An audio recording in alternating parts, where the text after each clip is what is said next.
Ainda bem que chegou o sábado à noite. É hora do G4 Brasil, o primeiro e único programa sobre o mundo dos games da TV aberta brasileira. A série Dragon Quest está de volta ao PlayStation 2. Acelere fundo com Juicen. Saiba quais são as melhores placas de vídeo para o seu PC. Burnout continua causando caos nas estradas. Games de estratégia nunca mais serão os mesmos depois de Age of Empires 3. E o bigodudo mais famoso dos videogames prepara o seu ataque aos consoles Nintendo. O G4 Brasil sobe pelo prédio em construção, pula os barris e salva a princesa.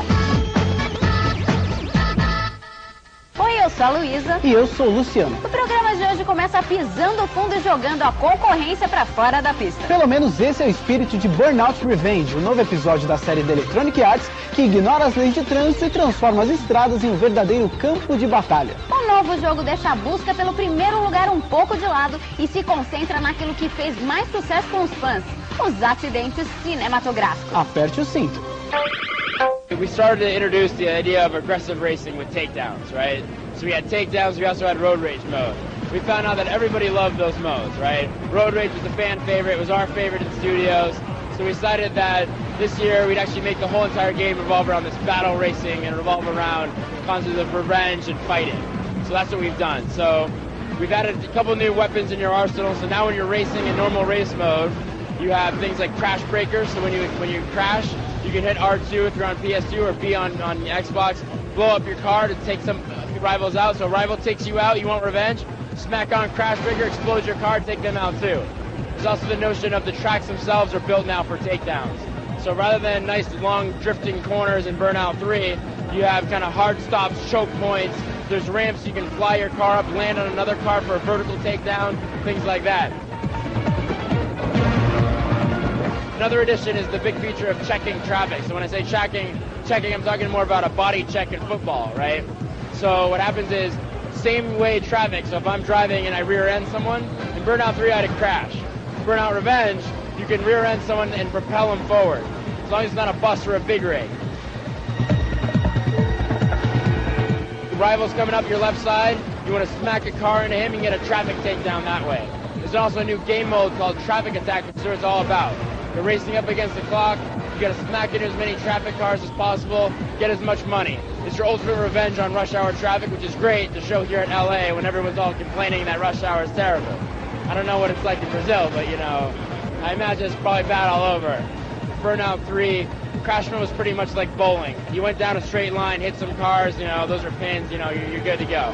Burnout Revenge is now like golf, but with bombs, right? So you got wind you gotta look at when you're in the air. If you fly off a ramp, you can still land and drive your car around more. There's a bunch of multiple spots, and with this whole concept of checking the traffic, you can have spidering off different crash junctions.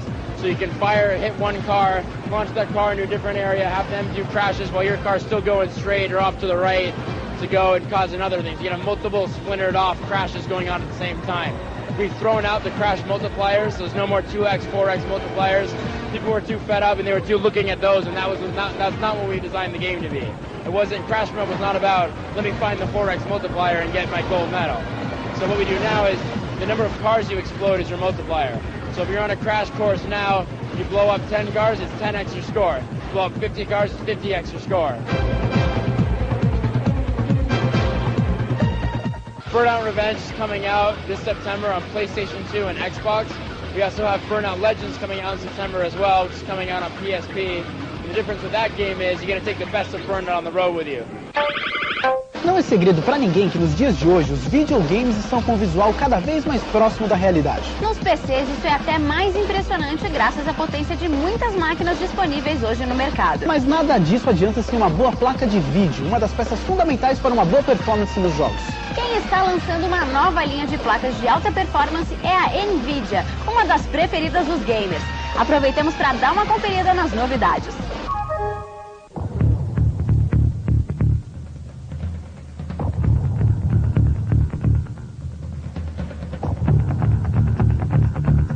Consumers expect every device they buy today to have high-definition video capabilities, three-dimensional graphics, audio, and imaging. At NVIDIA, our mission is to create the technology that fuels those devices.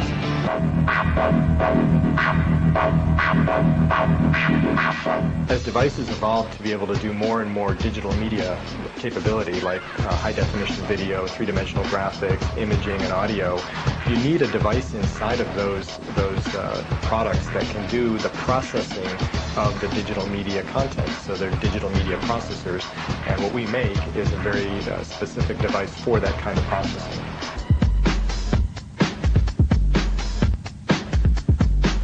Modern PCs have more than one processor in them. A lot of people know what a CPU is, but a modern multimedia-capable PC today has more than one. There's a GPU, graphics processor, as well as an MCP, media communications processor. And if you really want to build a product today or use a product today that can really handle photos and videos and three-dimensional graphics and audio, you need to have a PC that has all of these three different kinds of processors in them. GeForce is our consumer brand for GPUs, graphics processing units, and it is the preferred brand as well as the highest performance technology for any sort of gaming or consumer 3D graphics product.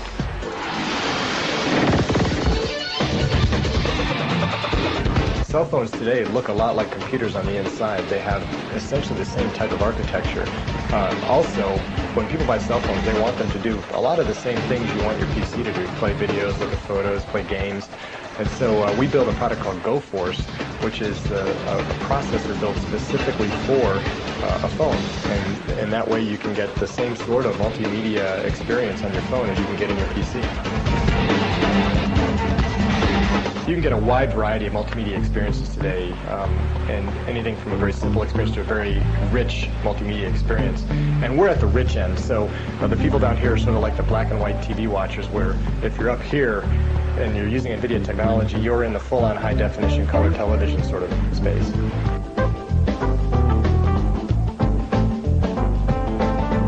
NVIDIA technology is really pervasive. We've shipped nearly 1 billion processors in the history of our company, and you'll find us in anything from the smallest cell phone all the way up through very high-end graphics, multiprocessor supercomputers being used in research.